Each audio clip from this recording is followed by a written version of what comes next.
Hai hai hai, selamat datang kembali di Mimin Art Channel. Tentunya penasaran kan dengan alur cerita selanjutnya? Yuk kita langsung saja dengerin ceritanya.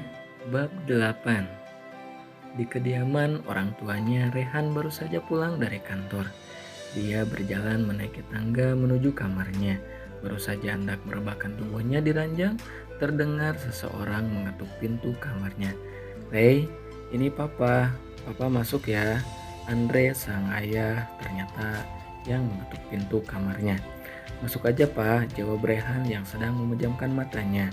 Ayah Andre membuka pintu lalu masuk ke dalam kamar anaknya. Kemudian menutup pintu itu kembali dan menghampiri sang anak. "Ada apa Pak?" tanya Rehan. "Papa mau bicara sesuatu sama kamu," ujar Andre. "Udah poin aja, nggak usah berbelit-belit," Rehan menjawab dengan malas. "Papa ada proyek besar di sini, tapi Papa nggak bisa menghandlenya karena perusahaan Papa yang di Paris sedang ada masalah besar yang mengharuskan Papa untuk turun tangan." Andre menghela napas panjang lalu melanjutkan kembali kalimatnya. "Papa minta tolong, kamu handle dulu proyek Papa yang di sini. Nanti kalau Papa udah pulang dari Paris, Papa ambil alih lagi," ujarnya. "Tapi aku masih ada proyek lain Pak," jawab Rehan. "Proyek kamu? Biar Randy aja yang pegang dan kamu pegang punya Papa. Ini proyek besar, Papa nggak mau terjadi sesuatu yang buruk dalam pelaksanaannya," jelas Andre lagi. "Baiklah, akan Ray usahakan. Kapan Papa berangkat?" Rehan mendengus pelan, tidak tega dengan kondisi sang ayah sehingga dia tidak berani menolaknya. "Besok, besok Papa harus berangkat pagi-pagi. Semua berkas ada di ruangan Papa. Kamu ambil aja, sama filenya nanti Papa kirim ke email kamu," jawab Andre berbinar. "Terima kasih Ray, kamu mau membantu Papa," sambungnya. "Ya," jawaban Rehai singkat.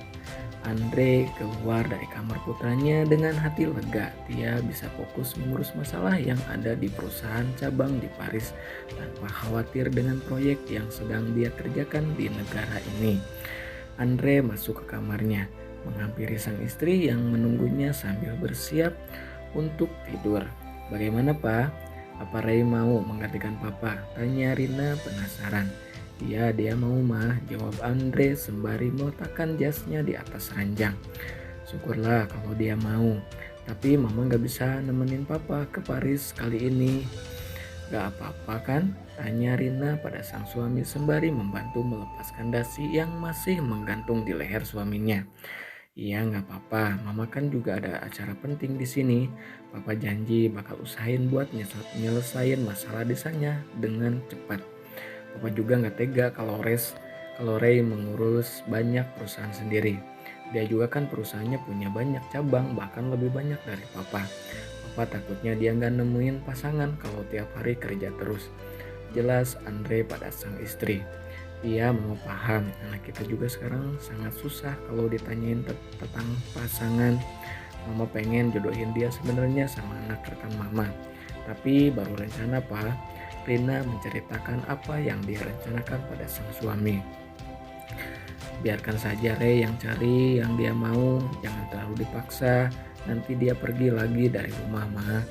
Andre mengingatkan istrinya dengan kejadian masa lampau yang membuat mereka harus kehilangan putra satu-satunya itu begitu lama. "Iya Pak, ya udah sana mandi dulu terus kita tidur," kata Rina. "Iya istriku."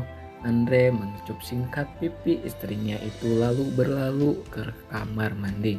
Sedangkan di kamar Rehan, dia bangkit dari ranjangnya, berjalan ke bathtub menyediakan air hangat dan memberikan cairan aromaterapi. Kemudian dia menyandarkan tubuhnya di bathtub, merilekskan tubuhnya yang sangat letih karena bekerja seharian penuh. 1 jam sudah Rehan bersantai di dalam bathtub. Dia pun bangkit untuk membilas tubuhnya, lalu masuk ke dalam walk-in closet untuk mengambil pakaian tidur. Setelahnya, dia membaringkan dirinya di atas ranjang bersiap untuk tidur.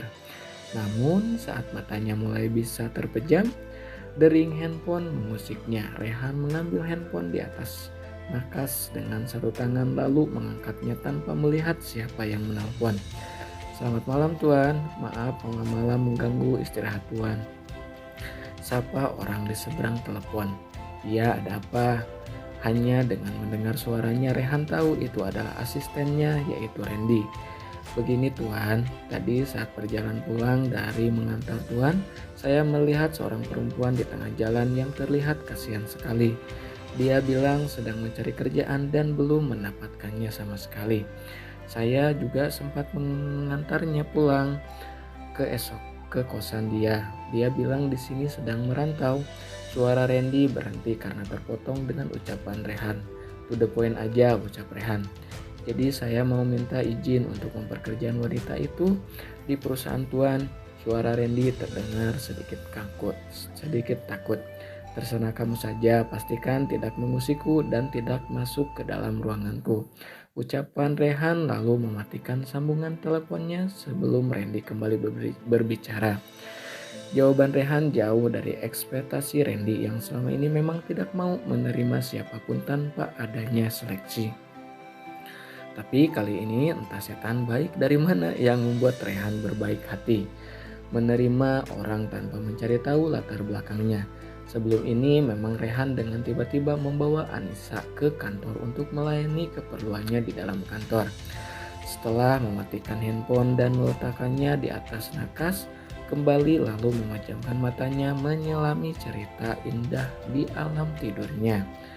Rehan benar-benar bermimpi dalam tidurnya. Dia berlari sangat kencang dikejar angin puting beliung yang begitu dahsyatnya, menerjang apapun yang ada di dekatnya. Rehan terus berlari dengan cepat tanpa melihat ada apa-apa di ujung jalan. Tiba-tiba Rehan terjatuh ke dalam jurang yang sangat dalam dan terjatuh di sebuah taman bunga yang sangat indah dan menenangkan jiwa.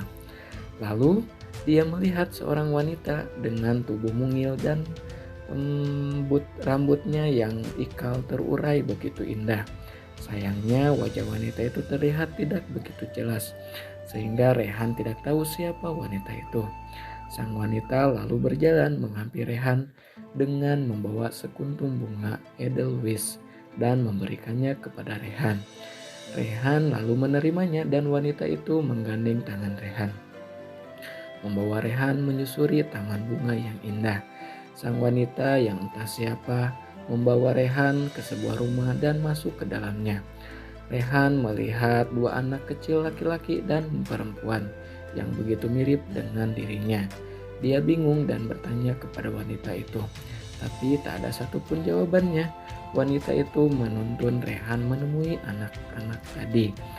Wajah berbinar terlihat di kedua wajah anak-anak itu yang langsung berlari memeluk kaki Rehan. Entah kenapa hati Rehan yang tersentuh dengan wajah polos mereka. Rehan mengangkat kedua anak itu dengan satu tangan untuk menyangga satu anak, yang satunya lagi disangga dengan tangan sebelah. Senyum bahagia terpancar di wajah mereka berempat. Rehan terbangun dari tidurnya, menatap kamarnya yang kosong. Tak ada taman bunga, tak ada rumah yang indah, dan tak ada siapapun.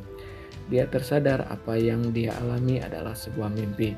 Mimpi yang sama yang pernah dialami 1 tahun lalu saat dia baru kembali ke rumah orang tuanya. Rehan lalu turun dari ranjang dan mengambil air minum di dispenser yang ada di dalam kamarnya. Rehan memang sengaja meletakkan dispenser di kamar agar tidak terbangun di tengah malam untuk minum. Tidak harus susah-susah turun ke bawah.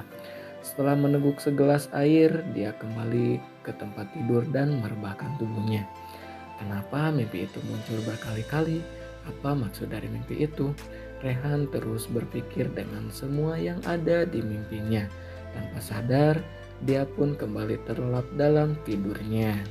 Nah, begitu dulu ya di episode 8-nya atau bab 8-nya. Ditunggu lagi ya bab 9-nya. Makasih yang selalu stay tune. Bye-bye.